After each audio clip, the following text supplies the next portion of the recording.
কাজ হবে না, শুধু চিৎকার চেঁচামেচি করলে কাজ হবে না। পাওয়ার যদি থাকে চিল্লাবার প্রয়োজন না, রাস্তা দিয়ে হেঁটে গেলে রাস্তা খালি হয়ে যায়। পাওয়ার যদি না থাকে লক্ষ মানুষের মিছিল করে কাজে আসে না। আর যুবক ভাইদেরকে বলি, যদি প্রয়োজন হয় মোহাম্মদ বিন কাসেমের উত্তরসূরি হয়ে মাঠে নামতে হয়। বাংলাদেশের প্রতিটি যুবককে বলবো, আল্লাহর নির্দেশ পালন করে সত্য অর্জন করো। যখন ডাক আসবে, প্রয়োজনে যখন ডাক আসবে, তখন সঙ্গে সঙ্গে কাফনের কাপড় মাথায় দিয়ে নিয়ে আসবে।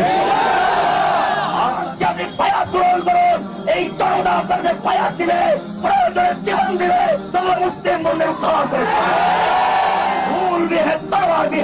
আমরা যেমন ফুল তেমন আমরা তলোয়ার হতে পারি, কিন্তু জেনে রাখবেন আল্লাহর বাণী, কোরআনের বাণী সত্য। কোরআন দুইটা জাতকে ইসলামের চিরস্থায়ী শত্রু বলে আখ্যায়িত করেছে। কোরআন বলেছে লাতাজিদান্না শাদ্দান্নাসি আদাওয়াতাল লিল্লাযীনা আমানুল ইয়াহুদা ওয়াল্লাযীনা আশরাকু। মুসলিমদের সবচেয়ে চরম এবং কঠিন শত্রু দুটো জাতি, একটা হচ্ছে ইহুদি আর একটা হচ্ছে মূর্তি পূজক হিন্দু। এই দুই জাতের মোকাবেলার জন্য আল্লাহর সাবধান করেছেন। আল্লাহর রাসূল সাল্লাল্লাহু আলাইহি ওয়াসাল্লাম বলেছেন, আমার উম্মতের দুটো দল, আহরাজাহুমুল্লাহু মিনান নার, যাদেরকে আল্লাহ জাহান্নামের আগুন থেকে মুক্তি দিবেন, নাজাত দিবেন। দুটি দলের একটি হচ্ছে ইসাবাতুন তারকুল হিন্দা, যারা হিন্দুস্তানে মূর্তি পূজক, এই চরম সন্ত্রাসী হিন্দুদের বিরুদ্ধে যুদ্ধ করবে। আরেকটি দল হচ্ছে মুসলিমদের দ্বিতীয় দল, মুসলিমদের শত্রুদের দ্বিতীয় দল, হচ্ছে ইহুদি। আপনারা জেনে অত্যন্ত অবাক হলেন, এই ইহুদি চক্রান্ত এবং হিন্দুদের উগ্র চক্রান্ত দুটো মিলে বিশ্বের বুকের থেকে মুসলিম নিধনের চক্রান্ত করার জন্য যারা ঐক্যবদ্ধ হয়েছে, এরাই হচ্ছে স্কট, এরাই হচ্ছে স্কট। তোমরা সোচ্চার আছো, সোচ্চার থাকো। জেনে রাখবে, সরকারকে আমরা জানিয়ে দিতে চাই, অবিলম্বে এই ইসলাম নামক হাসিনার দোসর ভারতের রয়্যাল এজেন্ট বাংলাদেশ থেকে যেভাবে আওয়ামী লীগকে নিষিদ্ধ করা হয়েছে, অনতিবিলম্বে আওয়ামী লীগের দোসর বাংলাদেশে রেখে দেওয়া দালাল ইসলামকে নিষিদ্ধ করতে হবে। সর্বশেষ যা হয়েছে, একজন ইমামকে অপহরণ করে উলঙ্গ করে জঙ্গলে ফেলে রেখেছে। এটা শুধু মাওলানা মহিবুল্লাহ সাহেবকে নয়, এটা বাংলাদেশের সারা বিশ্বের ইমামকে উলঙ্গ করা হয়েছে। আমি সারা বাংলাদেশের আলেম ওলামা, ইমাম, মুয়াজ্জিন এবং মাদ্রাসার টিচারদের বলবো, যদি ইমানি চেতনা থাকে তাহলে মাঠে নেমে আসো।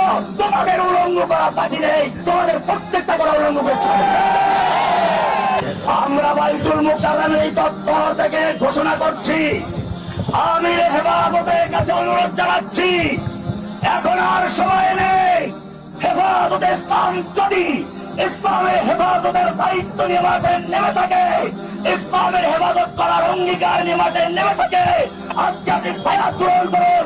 এই জনতা আপনাদের বায়াত দিবে, প্রয়োজনে জীবন দিবে। তোমরা মুসলিম বন্ধের উদ্ধার করেছে। ইতিহাস সাক্ষী, আজাদ বিন ইউসুফ জালেম শাসক হতে পারে, কিন্তু মুসলিম বন্ধের চিঠি পাওয়া মাত্র তার নিভু নিভু ইমানে আগুন জ্বলে ওঠে। 16 বছরের ভাতিজা মোহাম্মদ বিন জুবুরকে পাঠিয়ে দেয়, যাও, হয়তো রাজা রায়কে উচিত শিক্ষা দিয়ে সিন্ধু বিজয় করবে, নতুবা শহীদ হবে, আর ফিরে আসার চিন্তা করো না। আমার যুবক ভাইদেরকে বলি, যদি প্রয়োজন হয় মোহাম্মদ বিন কাসেমের উত্তরসূরি হয়ে মাঠে নামতে হয়। আমি দেশের তাওহীদি জনতাকে বলতে চাই, শুধু মিছিল করলে কাজ হবে না, শুধু চিৎকার চেঁচামেচি করলে কাজ হবে না। পাওয়ার যদি থাকে চিল্লাবার প্রয়োজন না, রাস্তা দিয়ে হেঁটে গেলে রাস্তা খালি হয়ে যায়। পাওয়ার যদি না থাকে লক্ষ মানুষের মিছিল করে কাজে আসে না। সেজন্য আল্লাহ তোমাকে বলেছেন, ওদের বিরুদ্ধে যুদ্ধ করার জন্য কুওয়া অর্জন করো, শক্তি অর্জন করো। বাংলাদেশের প্রতিটি যুবককে বলবো, আল্লাহর নির্দেশ পালন করে শক্তি অর্জন করো, যখন ডাক আসবে, প্রয়োজনে যখন ডাক আসবে, তখন সঙ্গে সঙ্গে কাফনের কাপড় মাথায় দিয়ে নিয়ে আসবে। আপনারা জানেন হোসাইন আহমদ মাদানী রহমতুল্লাহ আলাই লাহোরের আদালতে, করাচির আদালতে উঠেছিলেন। ইংরেজ বিচারক বলেন, আপনি কি জানেন আপনি যে ফতোয়া দিয়েছিলেন মালিক কি ফাঁসি হতে পারে? তিনি বুতাম খুলে সাদা কাফনের কাপড় বের করে বলেছিলেন, আমাকে কাফনের মরণের ভয় দেখাও, আমাকে ফাঁসির ভয় দেখাও, আমি কাপড়ের কাপড় সঙ্গে নিয়ে মাঠে নেমেছি।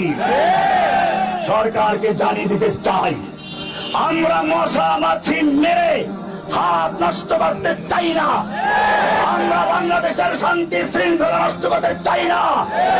কিন্তু আমাদের সরলতাকে যদি দুর্বলতা মনে করা হয়, তাহলে জেনে রাখবে, হাম ফুল বিহে তলোয়ার বিহে, আমরা যেমন ফুল তেমন আমরা তলোয়ার হতে পারি।